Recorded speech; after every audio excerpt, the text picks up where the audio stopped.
With the government creating many incentives such as subsidies and no stamp duty for first home buyers, young people like myself are scurrying to buy our first homes.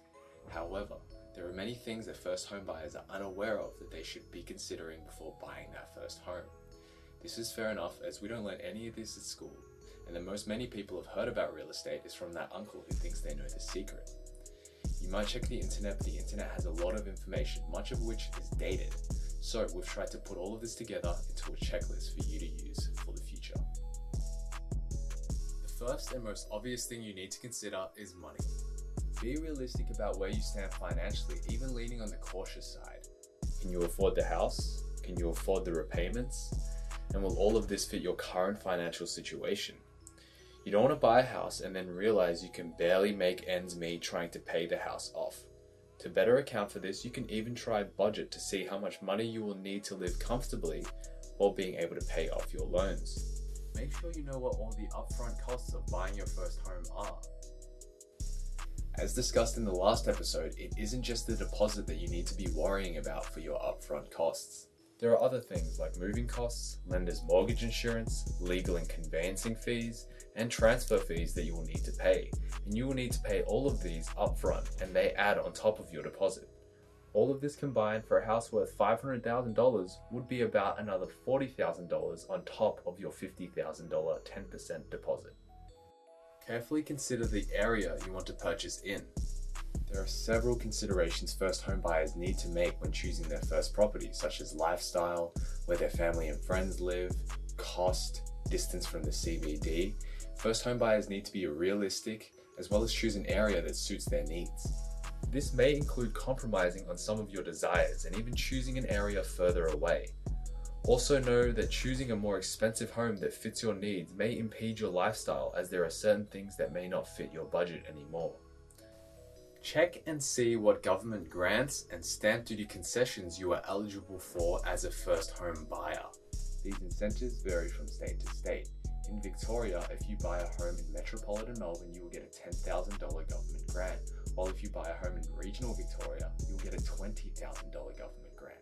Also, in Victoria, if you're buying a property worth up to $600,000, you don't need to pay stamp duty.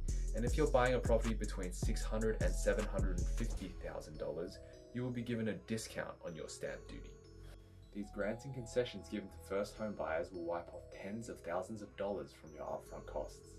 Get your finances sorted. Many sales are falling through right now due to financing issues, as banks are being overly cautious due to the uncertain economic situation. Talk to a finance or mortgage broker to get some current expert advice, as well as assess your borrowing and financing options. Choosing the right one is essential, so we can't just choose our first option. Make sure you look around and shop for different brokers. This is important because this broker will be doing a lot of the legwork and guide you through the loan application process, as well as making sure you get a good deal. These brokers must be licensed to legally operate, so make sure you're dealing with a licensed company or person, and you can check this on the ASIC online register. Speaking about brokers, make sure you ask your broker what commissions they will be getting from the credit provider, as well as what fees they will be charging you. Some brokers will have existing biases or deals with certain financing companies, and thus you will be unknowingly getting limited to a particular set of options that may not be right for you and may not give you the best value for money. Once you have gotten your financing sorted and you know what you can afford, reassess your options based on your price range. Have a realistic idea of what areas you will be limited to based on your budget, as well as the properties you can choose from. Once you've done that, you can build a range of options and consider the pros and cons of each. This research should include looking at communities and areas that you can afford and seeing if they fit your lifestyle. Doing things like exploring locations in person and talking to existing residents are extremely helpful in gauging whether or not an area is good for you. Consider your needs. Does this area have the amenities and infrastructure that you need right now and in the future? This includes infrastructure and amenities that are there right now, as well as infrastructure and amenities that are planned for the future. Some amenities that you may need to consider are trains or buses, where the closest shopping centre or local shops are, what educational and recreational facilities are like in the area. Even the quality of the parks and playgrounds in the area is important. Think about what you need now and into the future. You don't want to move into a suburb with no schools and then have to drive your kids far away to school every day because there's also no buses. And then we have to worry about cosmetics.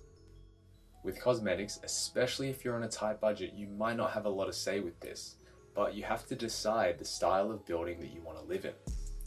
Now, this might be an existing property or it might be a house that you're deciding to build. For existing properties, certain areas have certain stylistic traits. So if you have a preference, choosing by area may be a good place to start.